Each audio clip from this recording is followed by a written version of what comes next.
नमस्कार। आपके कार्यक्रम तथ्यतः में आपका अभिनंदन। मैं हूं सुधांशु रंजन। 2 अक्टूबर महात्मा गांधी की जयंती है और इस अवसर पर हम उनके जीवन के ऊपर एक नज़र डालेंगे, लेकिन एक एपिसोड में, एक छोटे से वीडियो में तो उनके व्यक्तित्व के सभी पहलुओं पर विचार करना संभव नहीं है। तो ऐसे हम मुद्दे उठा रहे हैं जिनको लेकर के काफ़ी विवाद है, और वैसे मुद्दे भी कई हैं जिनको लेकर के काफ़ी विवाद हो रहा है। उसमें एक मुद्दा है उनका ब्रह्मचर्य, जिसके प्रयोग को लेकर के उन पर काफ़ी प्रहार हो रहे हैं और उनको यौन विकृति का शिकार बताया जा रहा है। महात्मा गांधी के ऊपर कई कारणों से हमले हो रहे हैं, लेकिन अभी हम उन तमाम तथ्यों पर, उन पक्षों पर विचार नहीं करेंगे, लेकिन जो ब्रह्मचर्य का पक्ष है उस पर हम निश्चित रूप से विचार करेंगे कि क्योंकि जो हमले हो रहे हैं उनमें तथ्यों की जानकारी कम है, और ख़ासकर सोशल मीडिया पर जिस तरह के पोस्ट आ रहे हैं वो बहुत विचलित करने वाले हैं। वैसे जो ब्रह्मचर्य का प्रयोग किया था तो उस समय काफ़ी विवाद उसको लेकर के हुआ था, लेकिन पहले हम समझ लें कि ब्रह्मचर्य के बारे में गांधी जी का दृष्टिकोण क्या है और दरअसल ये कौन सी घटना थी जिसको लेकर कितना विवाद हुआ है। तो अगर आप उनके जीवन के बारे में पढ़ेंगे और ख़ास करके उनकी आत्मकथा को पढ़ेंगे तो उनकी आत्मकथा में 2 अध्याय ब्रह्मचर्य के ऊपर लिखे गए हैं, और उसमें उन्होंने बहुत साफ शब्दों में ये लिखा है कि ये जो है पति पत्नी के बीच जो संबंध है वो ऐसा है कि कहीं और कोई बाहर उसमें गुंजाइश नहीं रहती है। एक वफादारी होनी चाहिए और एक पत्नी व्रत का जो है भाव मेरे अंदर विवाह के समय से ही था, लेकिन पति और पत्नी के बीच भी जो है आत्म संयम होना चाहिए। ये विचार दक्षिण अफ्रीका में उनके मन में आया, और वो खुद लिखते हैं आत्मकथा में कि इसमें रायचंद भाई की बहुत बड़ी भूमिका, उनका प्रभाव था। एक राजचंद्र जैन थे और उनसे बहुत प्रभावित थे। एक बार उनसे बातचीत में उन्होंने चर्चा की कि ग्लैडस्टोन के प्रति मिसेस ग्लैडस्टोन का प्रेम इतना था कि पार्लियामेंट की सभा में भी चाय बना करके उनको देती थी। जब ऐसा उन्होंने कहा तो रायचंद भाई ने कहा कि इसमें तुमको कौन सी बात अनोखी लगती है, क्या इसमें मिसेस ग्लैडस्टोन का प्रेम? अगर ये सोच लो कि वो उनकी पत्नी की जगह उनकी बहन होती या उनकी नौकरानी होती, तब तुम उस प्रेम को किस रूप से देखते? क्या ऐसी बहनें नहीं हैं या ऐसी नौकरानियां नहीं हैं जो इसी तरह से सेवा भाव के साथ और प्रेम के साथ जो है सेवा करती हैं? गांधी जी लिखते हैं आप कथा में कि उस समय तो मुझे उनकी बात से धक्का लगा, लेकिन ये वचन बिल्कुल चुंबक की तरह उन्होंने मुझे पकड़ लिया इन शब्दों ने, और वो विचार करने को बाध्य होगी कि वो जो बात कह रहे हैं। उन्होंने ये भी कहा कि अगर मान लो कोई पुरुष सेवक होता तो उसके प्रेम के बारे में तुम क्या कहते? तो ये सारी बातें हैं जो उनके ऊपर गहरा प्रभाव छोड़ गई, और जैसा कि मैंने कहा कि शुरू से ही इस तरह का विचार उनके मन में चल रहा था। 1901 से ही लगातार इस पर वो आत्ममंथन कर रहे थे, लेकिन 1906 में वो इस निष्कर्ष पर पहुंचते हैं कि ब्रह्मचर्य का व्रत लेना चाहिए, लेकिन उन्हें पत्नी के साथ किसी तरह का जो है सो विचार विमर्श नहीं किया। वो ये मानते थे कि पत्नी को अगर जो है वासना का वाहन बनाया जाएगा तो बहुत ही अनैतिक होगा, लेकिन जिस दिन जुलाई 1906 में ये व्रत लेने का उन्होंने निर्णय लिया, उस दिन पत्नी से उन्होंने विचार विमर्श किया और पत्नी ने इस पर कोई आपत्ति नहीं की, और उन्होंने उसी दिन ये शपथ ले ली कि आगे जो है सो हमारा जीवन रहेगा ब्रह्मचर्य का। वो खुद लिखते हैं कि इसकी शुरुआत करनी चाहिए, पहले जो है चारपाई अलग हो जानी चाहिए, दोनों के बीच जो है संपर्क नहीं होना चाहिए। तो इस तरह की तमाम बातें उन्होंने लिखी हैं। उन्होंने ये भी साफ कहा कि मैं ये स्पष्ट कर दूं कि पत्नी की तरफ से मेरे ऊपर कभी आक्रमण नहीं हुआ, और मैंने कई बार उसकी इच्छा के विरुद्ध भी संभोग किया, और जिसके लिए मुझे बहुत पछतावा रहा है। मुझे अपने आप से घृणा भी होती है कई बार। लेकिन जब ब्रह्मचर्य का उन्होंने व्रत ले लिया तो उसके बाद कहते हैं कि जो ऐसा करता है उसको नित्य ब्रह्म दर्शन होने लगते हैं। और ये बात मैंने खुद महसूस की, अनुभूति सिद्ध है, मैंने ऐसा शास्त्रों में पढ़ा है। इस तरह से मैं नहीं बोल रहा हूँ, क्योंकि ब्रह्मचर्य से शरीर रक्षण, बुद्धि रक्षण और आत्मा रक्षण, इसमें तीनों होता है, लेकिन फिर भी इसमें रस है और इसलिए बार बार इसमें कठिनाई भी होती है। और खुद लिख रहे हैं कि अभी जब मैं आत्मकथा लिख रहा हूँ उस समय 56 वर्ष उनकी आयु थी जब आत्मकथा लिख रहे थे 1925 में, तो उस समय भी उनको कठिनाई हो रही थी। तो इतना आसान भी नहीं है, लेकिन ये बात ज़रूर है कि अगर अपने इंद्रियों पर नियंत्रण करता है तो उसको ब्रह्म दर्शन होते हैं। रॉबर्ट पेन ने जो उनकी जीवनी लिखी है उसमें उन्होंने लिखा है कि जिस दिन उन्होंने ये व्रत लिया था वो आम दिन की तरह तो कोई खास बात नहीं थी। अचानक उन्होंने जो है सोचा और पत्नी से कहा और उन्होंने जो है ये व्रत ले लिया। जनवरी 1928 में महात्मा गांधी बहुत लंबी यात्रा के बाद आराम करने साबरमती आश्रम आए और उनका ये कार्यक्रम था, उनकी योजना थी कि अगले 1 साल तक वो आराम करेंगे। लेकिन उसी समय उनके तीसरे बेटे रामदास की शादी का जो है प्रस्ताव था। वैसे महात्मा गांधी चूंकि जो भी काम करते थे वो अपने और अपने बच्चों पर भी लागू करते थे, वो दूसरों पर कोई प्रयोग नहीं करते थे। और चूंकि वो ब्रह्मचर्य के बहुत बड़े समर्थक थे, इसलिए वो नहीं चाहते थे उनके बेटे की शादी हो और उनको ज़्यादा खुशी होती अगर उनके बेटे ब्रह्मचर्य का पालन करते। इसके पहले जो है उन्होंने प्रभावती को भी ब्रह्मचर्य का व्रत दिलाया था, जो जयप्रकाश नारायण की पत्नी थी, और उसको लेकर के जयप्रकाश नारायण और महात्मा गांधी के बीच बहुत तीखा जो है पत्राचार हुआ था, जिसके बारे में हम एक एपिसोड में उसकी चर्चा कर चुके हैं। बल्कि उससे इतने आहत हो गए थे जयप्रकाश नारायण जब उन्होंने कहा था गांधी जी ने कि अगर तुम्हारी भोग इच्छा इतनी प्रबल हो तो तुम दूसरी शादी कर सकते हो, लेकिन प्रभावती पर दबाव डालने का तुम्हारा कोई अधिकार नहीं है। तो एक ऐसा वातावरण था, वो चाहते थे ब्रह्मचर्य का अगर लोग प्रयोग करें तो उनको ज़्यादा खुशी होगी। और रामदास के बारे में वो ऐसा लगता था, लेकिन फिर भी रामदास की शादी भी वो शादी करना चाहते थे, लेकिन चूंकि पिता का प्रभाव इतना ज़्यादा था कुछ बोल नहीं पाते थे। वो 30 साल उनकी उम्र हो गई थी और उनकी शादी 17 साल की एक लड़की से, वो भी गांधी जी की जो अपनी अवधारणा थी विवाह के बारे में उसके विपरीत थी, क्योंकि उनका मानना था कि 20 साल से कम उम्र की लड़की का विवाह नहीं होना चाहिए। लेकिन जो भी हो, वो शादी रामदास की 17 साल की लड़की से होती जब उनकी उम्र 30 साल थी, और बहुत ही सादे समारोह में ये शादी हुई। 1942 में जब उनकी गिरफ्तारी हुई और पुणे के यरवड़ा जेल में बंद कर दिए, तो वहीं उनके जो निजी सचिव महादेव देसाई थे, जो छाया की तरह उनके साथ रहते थे, उन्होंने अपनी डायरी में सारी बातें लिखी हैं कि बार बार महात्मा गांधी से ब्रह्मचर्य पर बात होती थी, और वो बात जो है सो घूम फिर करके सेक्स और परिवार नियोजन पे आती थी। और गांधी जी साफ कहते थे कि भारत की जो संस्कृति उसमें परिवार नियोजन यानी कृत्रिम तरीके से परिवार नियोजन का कोई स्थान नहीं है, आत्म संयम से ही परिवार नियोजन होना चाहिए। और जब वासना के कारण जो संभोग होता है उसके बाद बच्चे पैदा होते हैं तो वो पाप है, और फिर वो बच्चे जो हैं वो माँ बाप के पाप के कारण उनके ऊपर बोझ बनते हैं।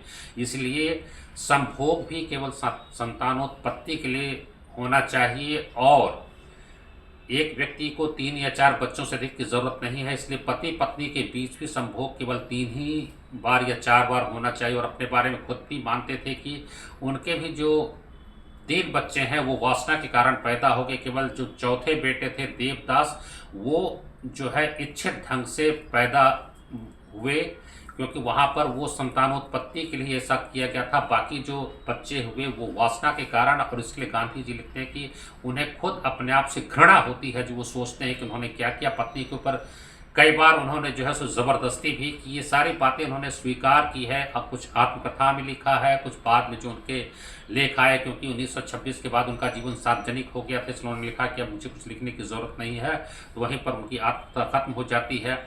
उसके बाद जो है एक बहुत महत्वपूर्ण घटना होती है 1936 में। जनवरी 1936 में मार्गरेट सैंगर अमेरिका से भारत आती है, जो पूरे विश्व में परिवार नियोजन बर्थ कंट्रोल के ऊपर एक जानी मानी जो है विशेषज्ञ थी। और 1917 जनवरी उन्होंने न्यूयॉर्क में बर्थ कंट्रोल क्लिनिक खोला था, और जॉन हेन्स होम्स की अनुशंसा पर महात्मा गांधी के पास आई। तो उन्होंने महात्मा गांधी को लिखा था कि वो उनको भेज रहे हैं। वो बहुत ही सम्मान करते थे, बल्कि अपरिमित सम्मान था महात्मा गांधी के लिए उनके मन में, और महात्मा गांधी भी होम्स की इज्जत करते थे। उन्होंने लिखा कि मिलने में कोई हर्ज नहीं, आप उनसे मिल सकते हैं।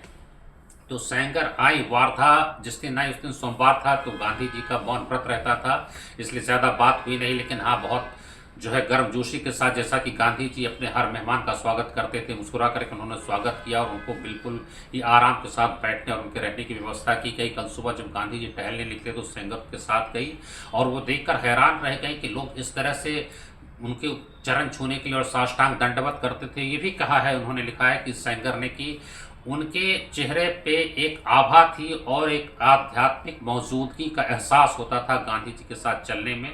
और फिर एक लंबी जो है बहस उनके साथ होती है, विचार विमर्श होता है, और कई बार राजकुमारी अमृत कौर भी उस समय मौजूद रहती हैं।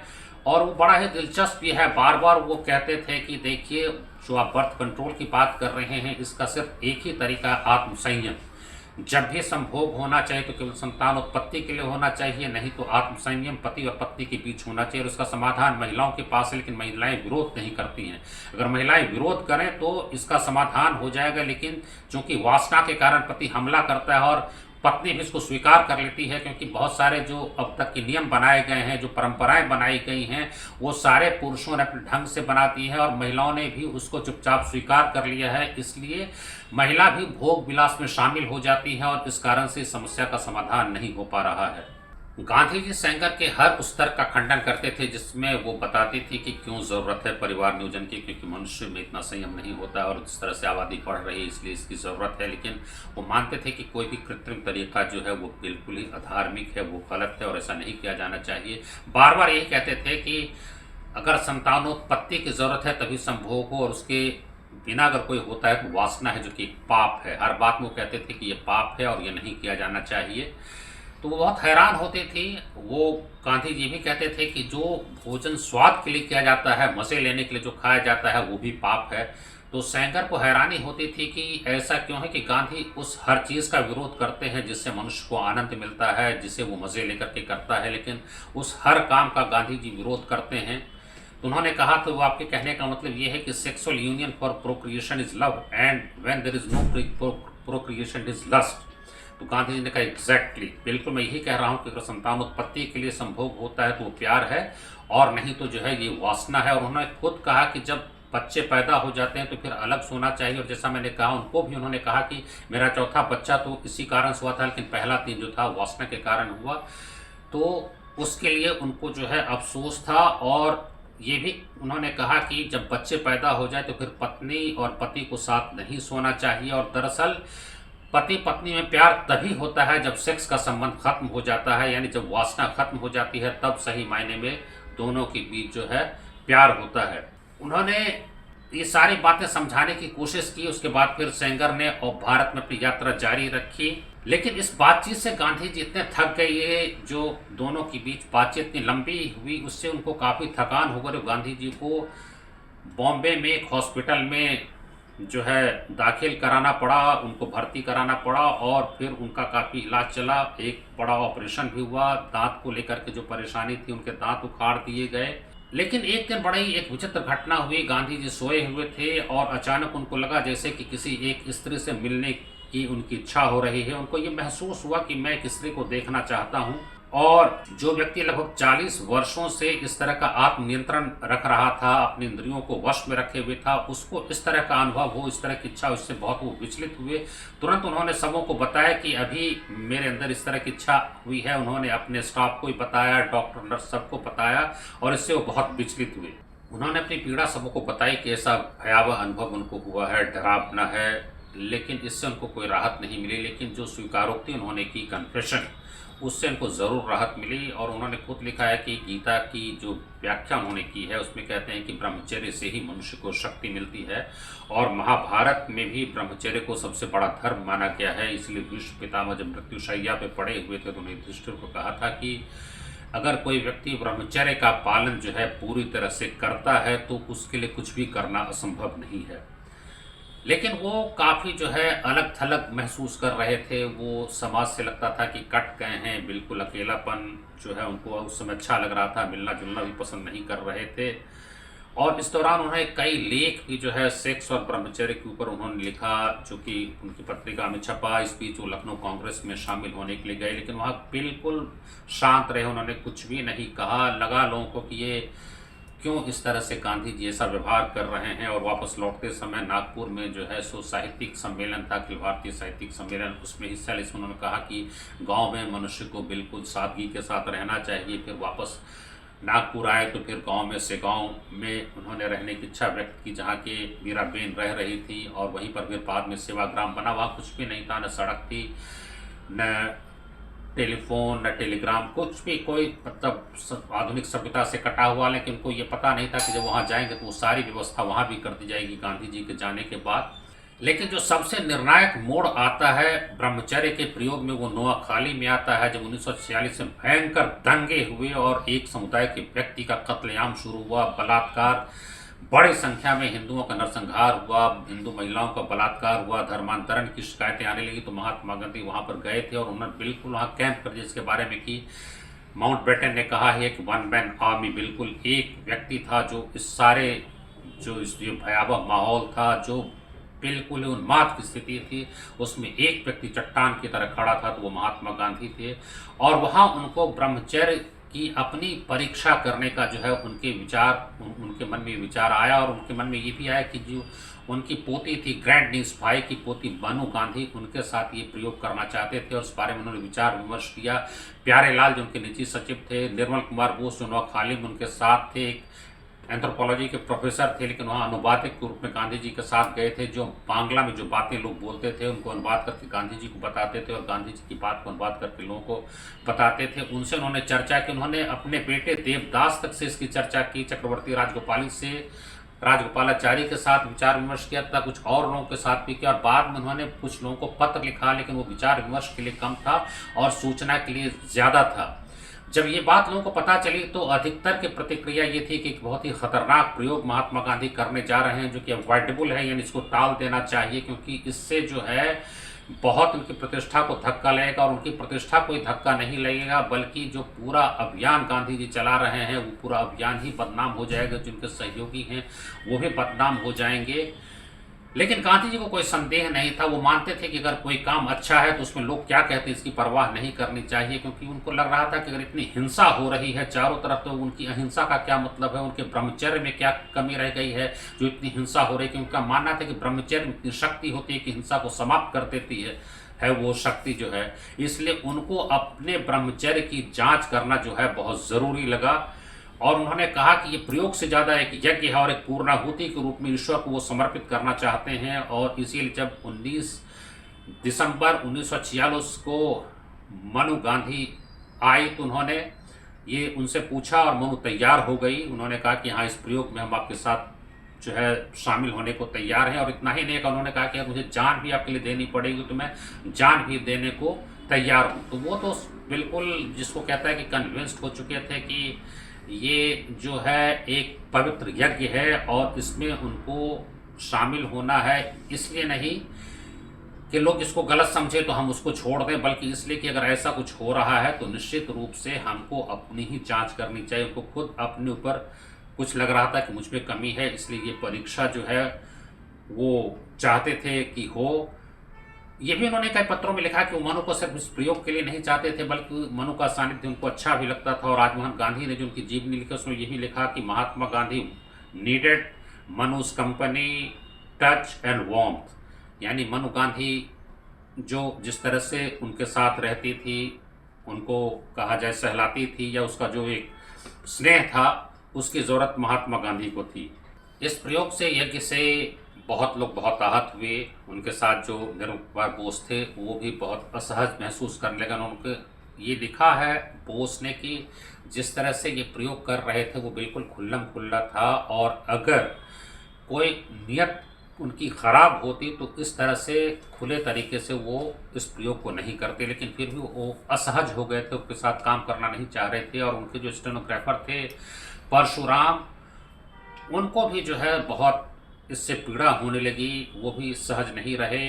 परशुराम की बहुत तारीफ गांधी जी करते थे कि बहुत ही काबिल स्टेनोग्राफर है, लेकिन उन्होंने कहा कि आप जो प्रयोग कर रहे हैं उसके बाद मैं आपके साथ काम नहीं कर पाऊंगा। तो गांधी जी ने कहा कि तुम स्वतंत्र हो छोड़ने के लिए, और साथ ही तुम इसके लिए भी स्वतंत्र हो कि तुम जो महसूस करते हो उसको तुम प्रकाशित करवा सकते हो अपने विचार मेरे बारे में, मुझे उसमें कहीं कोई आपत्ति नहीं होगी। ये जो है ये भी कहा जाता है कि जो प्रयोग था उसमें दरवाज़ा कभी बंद नहीं होता था, दरवाज़ा खुला रहता था। और चारपाई जो थी पेडिस्ट्रीन, उसमें दो के अलावा तीसरे व्यक्ति की भी सोने की व्यवस्था थी। तो कई बार ऐसा होता था कि गांधी जी एक तरफ सोए हुए हैं, दूसरी ओर सुचेता कृपलानी है, और बीच में मनु गांधी है, गांधी जी वहाँ पर डिक्टेशन दे रहे हैं। लेकिन चूंकि कपड़े नहीं पहने होते थे तो इस पर सवाल उठता था कि क्यों निर्वस्त्र महिलाओं के साथ गांधी जी वहाँ पड़े हुए। लेकिन गांधी जी का वही ब्रह्मचर्य का था कि कितना आत्मनियंत्रण मेरे ऊपर है, और इसमें अगर कोई दोष है तो वो सामने आना चाहिए, क्योंकि इतनी हिंसा हो रही तो वो खुद को ही जिम्मेदार मान रहे थे। तो इस पर बहुत विरोध जो हुआ, मैंने जैसा कहा कि विरोध हुआ था। कृपलानी ने कहा कि आप महिलाओं का इस्तेमाल जो है सो साधन के रूप में कर रहे हैं, साध्य के रूप में नहीं कर रहे हैं, लेकिन मेरा आप पर पूरा भरोसा है। और चूंकि आप खुले तरीके से कर रहे हैं, इसलिए मैं नहीं कह सकता हूं कि आप अंदर कोई पाप की भावना है। निश्चित रूप से ऐसा मेरा कुछ नहीं कहना है, लेकिन सरदार पटेल ने कहा कि गांधी जी धर्म से भ्रष्ट हो गए हैं, अलग हो गए हैं। विनोबा ने इस पर कोई भी अपनी प्रतिक्रिया नहीं जाहिर की। कुछ और लोगों की प्रतिक्रिया आई थी, लेकिन वो सारा बताना संभव नहीं है। इस पर सुशीला नायर भी आ गई, जो कि प्यारेलाल की बहन थी, और सुशीला नायर इस बात से बहुत विचलित हुई कि वहाँ पर मनु गांधी भी हैं। पता नहीं दोनों के बीच क्या संबंध था, इससे बहुत विचलित हुई। और सुशीला नायर के विचलित होने से महात्मा गांधी भी बहुत दुखी हुए, लेकिन बाद में वो बात खत्म हो गई, क्योंकि सुशीला नायर ने जो काम किया वहाँ पर नोआखाली में, इससे गांधी जी बहुत खुश हुए। और प्यारेलाल ने मनु गांधी को शादी का प्रस्ताव रख दिया कि मैं तुमसे विवाह करना चाहता हूं, जबकि दोनों के बीच 30 साल का अंतर था। मनु गांधी ने साफ कह दिया कि मैं आपको बड़े भाई के रूप में देखती हूं, इसलिए आपके साथ शादी का कोई सवाल नहीं उठता है। और इस शादी के प्रस्ताव को सुशीला नायर ने बहुत आगे बढ़ाया। सुशीला भी चाहती थी उनके भाई की शादी मनु गांधी से हो जाए, लेकिन बाद में चूंकि वो संभव नहीं हो, तो प्यारेलाल ने नोआखाली में ही एक दूसरी महिला से शादी की। तो ये भी एक दिलचस्प प्रकरण है। लेकिन ये कुछ जीवनी लेखकों का कहना है कि मनु जो है गांधी की मां के रूप में काम कर रही थी। ऐसा राजमोहन गांधी ने भी कुछ घटनाओं का जिक्र किया है, जिसमें कि है श्री रामपुर में जब गांधी जी रह रहे थे, तो बगल के किसी गांव में एक बहुत बूढ़ा व्यक्ति था जो गांधी जी के दर्शन के लिए लालायित था, लेकिन इतना बूढ़ा था कोई मिलने नहीं आ सकता था। तो गांधी जी खुद उनसे मिलने गए, लेकिन एक नदी पार करनी होती है नाव में। मनु गांधी ने लिखा है कि गांधी जी उनकी गोद में सिर रख करके उस 5-7 मिनट के बीच ही सो गए। यानी एक तरह से मनु गांधी उनकी माँ के रूप में भी थी। और मनु गांधी ने जो बाद में पुस्तक लिखी उसमें यह भी लिखा है कि गांधी माई मदर। तो इस तरह के सारे अनुभव जो हैं लोगों ने लिखित रूप से साझा किए हैं। लेकिन और भी लोगों ने गांधी जी से संबंध तोड़ लिए। उसमें एक किशोरीलाल मशरूवाला और नरहरि पारिक भी थे, जो हरिजन का काम देख रहे थे, जो पत्रिका गांधी जी की थी। और उनका कहना था कि गांधी जी को ये प्रयोग नहीं करना चाहिए। नरहरि पारिक ने तो ये कहा कि हम आपकी मंशा पर शक नहीं करते हैं, लेकिन जो प्रयोग आप कर रहे हैं, अगर दूसरे लोग भी वो प्रयोग शुरू कर दें जिनकी साधना की ऊंचाई वो नहीं है जो आपकी है, तो समाज में अराजकता आ जाएगी। और उन्होंने जो गांधी जी ने इस बारे में पहले एक वक्तव्य दिया था, उसको भी उन लोगों ने हरिजन में ही छापा। ठक्कर बापा बाद में आए और उन्होंने मनु गांधी से कहा कि तुम अपने प्रभाव का इस्तेमाल करके गांधी जी को कुछ दिन के लिए प्रयोग बंद करने के लिए कहो। और मनु गांधी ने ऐसा किया, कुछ दिन के लिए प्रयोग बंद भी हुआ। गांधी जी ने राजकुमारी अमृत कौर को एक पत्र लिखा था, जो कि जीडी तेंदुलकर की पुस्तक में उसका जिक्र है। उन्होंने कहा था कि ये जो ब्रह्मचर्य है, कि अगर आप किसी के साथ निर्वस्त्र भी सोते हैं और आपके अंदर कोई उत्तेजना वासना नहीं आती है, तो वही ब्रह्मचर्य है। तो ये सफाई उन्होंने कई जगह दी है। इसको लेकर के बहुत सारी बातें हैं और सोशल मीडिया पर बहुत सारी ऐसी बातें आई हैं जो कहीं पर प्रमाणिक रूप से देखने को नहीं मिलती है। कि वो नहाते भी थे और औरतों के साथ बिल्कुल बिना कपड़े के, और वो भी कहते थे कि मैं अपनी आंखें बंद कर लेता हूँ। ये तमाम बातें आई हैं, लेकिन मुझे किसी प्रमाणिक पुस्तक में सारी बातें नहीं मिली हैं। तो संक्षेप में उनके ब्रह्मचर्य का प्रयोग यही था, जिसको यज्ञ कहते थे। अगर आपको हमारा ये कार्यक्रम पसंद आया है तो आप इसको कृपया सब्सक्राइब और शेयर करिए। बहुत धन्यवाद, नमस्कार।